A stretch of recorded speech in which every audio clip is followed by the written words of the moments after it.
Captain Sarah Chen stood at the center of the massive Galactic Council chamber. Her worn military uniform a stark contrast to the gleaming robes of alien diplomats surrounding her. The chamber stretched upward like a cathedral, its crystal walls pulsing with bioluminescent patterns that reflected the emotions of the assembled species. High Chancellor Vexithar, a towering being with skin like polished obsidian and 4 golden eyes, rose from the central dais. His voice boomed through the chamber's translation matrix, reaching every corner where representatives from 300 worlds waited in tense silence. Human Captain Chen, you stand accused of violating 17 sections of Galactic Maritime Law, 43 sections of Trade Regulation Code, and most seriously, the sacred doctrine of non-interference.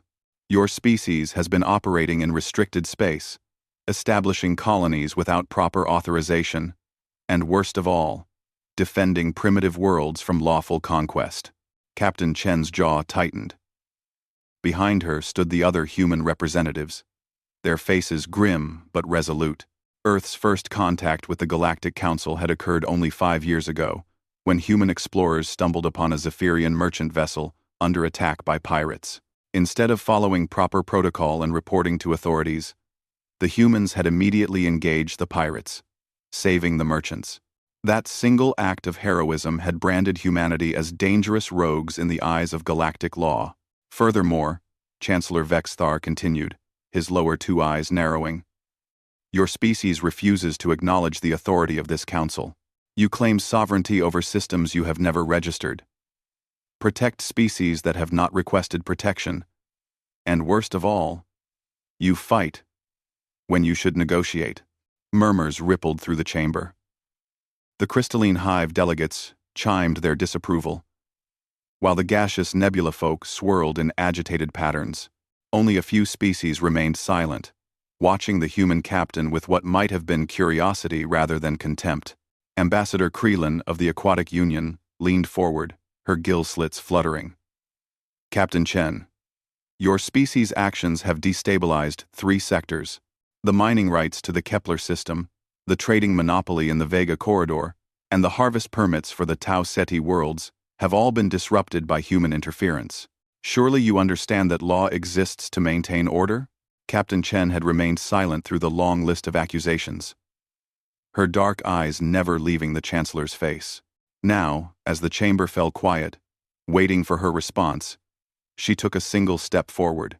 May I speak freely? She asked, her voice carrying clearly through the vast space without amplification. Chancellor Vexthar gestured with one of his 4 arms. You may offer your defense, though I warn you that defiance will only worsen your species' position. We are prepared to be merciful. Accept council oversight. Submit to our authority, and humanity may be granted limited membership status. The offer hung in the air like a poisoned gift. Limited membership meant humanity would become a protectorate, their expansion controlled, their military restricted, their future determined by alien bureaucrats who had never set foot on Earth. Captain Chen looked around the chamber, taking in the faces of beings from across the galaxy. Some showed contempt, others mere indifference. But a few seemed genuinely curious about what this human would say. Your laws, she began quietly, are very interesting. I've read them all during the 3 months you kept me waiting for this hearing. 47,000 pages of regulations, codes, and doctrines. Very thorough. Chancellor Vexthar's golden eyes gleamed with satisfaction. Indeed, the foundation of galactic civilization for over 2 millennia. But I noticed something curious, Captain Chen continued, her voice growing stronger. Section 1247 of the Maritime Code states that any species encountering a distress signal must render immediate aid, regardless of political boundaries or trade agreements. A ripple of unease passed through the chamber. Several delegates began accessing their personal data tablets. Section 891 of the Non-Interference Doctrine explicitly permits intervention when genocide is being committed against a pre-contact species. And most interesting of all, Article 15 of your own charter states that any species capable of interstellar travel has the inherent right to self-determination and cannot be forced into membership against their will. Ambassador Creelan's gill slits fluttered more rapidly. Those laws apply to council members who have accepted our authority. You cannot cherry-pick regulations while ignoring the fundamental requirement of submission to this body. Captain Chen smiled for the first time since entering the chamber. Actually, I can. Because, according to your own legal precedent database, Case 47 Alpha established that any species demonstrating advanced spacefaring capability automatically qualifies for sovereign recognition, regardless of membership status. The chamber erupted in surprised chatter. Chancellor Vexthar's forearms gestured sharply for silence. That precedent was set for the ethereal collective, who possessed technology far beyond that market. Beyond what? Captain Chen interrupted. Beyond the ability to travel between stars? Beyond the capacity for organized military action? Beyond the intelligence to study and understand your laws better than you do yourselves? She reached into her uniform jacket and withdrew a small device. With a flick of her wrist, it projected a holographic display that filled the center of the chamber. Star charts, battle records, and diplomatic communications scrolled past in rapid succession. Let me tell you what humanity has accomplished in the 5 years since first contact, she said, her voice now carrying to every corner of the vast room. We've established colonies in 47 systems. We've made peaceful contact with 8 species you've never even heard of.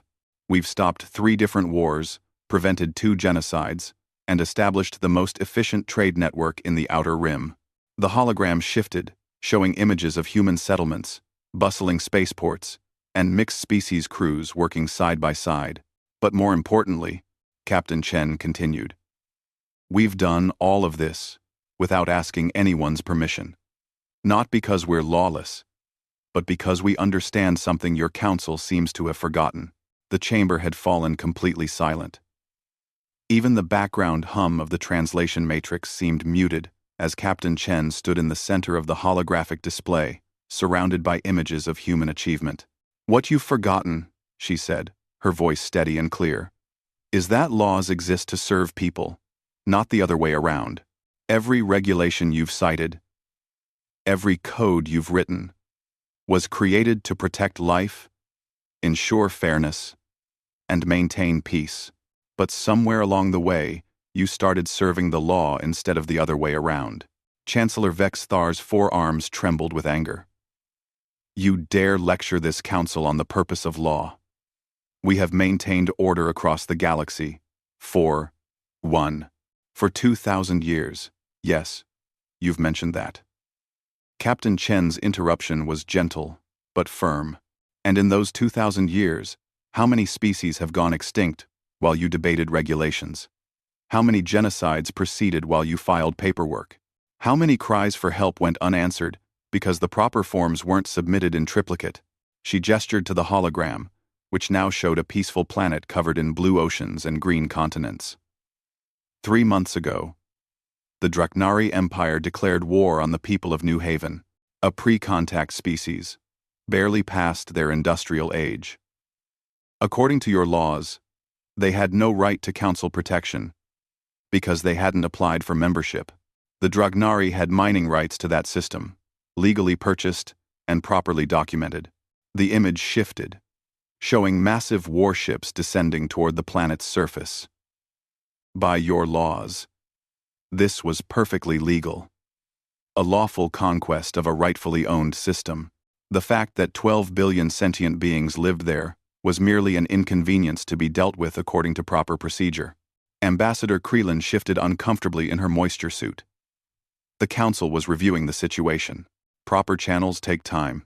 Proper channels take time, Captain Chen agreed. But children don't stop dying while bureaucrats debate. Families don't stop running while committees form. So humanity did what we always do when faced with injustice. The hologram now showed human warships dropping out of hyperspace above New Haven. The footage was taken from Draknari vessels, showing sleek human fighters dancing between massive alien dreadnoughts like sharks among whales. We fought. Not because it was legal, but because it was right. Not because we had permission, but because we had the power to help, and chose to use it. In 48 hours, the Dragnari invasion fleet was in full retreat. The display shifted again, now showing human and New Haven delegates signing a mutual defense treaty. And when it was over, we didn't claim their world as our own. We didn't demand tribute or establish dominance. We offered friendship and went home. Chancellor Vexthar's voice was low and dangerous. This is exactly why your species must be brought under council control. You act without consideration for the greater good, without understanding the complex no. Captain Chen's single word cut through his speech like a blade. We act without consideration for your convenience. There's a difference. She looked around the chamber, meeting the eyes of delegates from across the galaxy. You want to know humanity's answer to your offer of limited membership? Here it is. We decline. Not just the limited membership, but any membership. We choose to remain free. The chamber erupted in chaos. Delegates shouted in dozens of languages, their words merging into a cacophony of outrage and disbelief. Through it all, Captain Chen stood calmly, waiting. When the noise finally died down, Chancellor Vexthar spoke with barely controlled fury. You realize what this means? Without council protection, you are fair game for any species that chooses to attack you. The Dragnari Empire will want revenge. The Trade Federation will embargo your worlds. You will be alone against the entire galaxy. Captain Chen smiled, and for the first time since entering the chamber, she looked genuinely happy. Alone. Chancellor, you still don't understand. We're never alone. Every species we've helped, every world we've protected, every friendship we've forged outside your legal framework they remember. When the time comes, we won't be facing the galaxy. We'll be standing with our friends against your laws. She turned to leave, then paused at the chamber's entrance. Oh, and Chancellor? You might want to check those mining rights to the Kepler system. I believe you'll find that New Haven officially claimed them 3 days ago as war reparations. Completely legal under Galactic Maritime Law, Section 2847. Funny how useful laws can be when you actually read them. With that, Captain Sarah Chen walked out of the Galactic Council chamber, leaving behind 2,000 years of precedent and taking with her the future of human independence.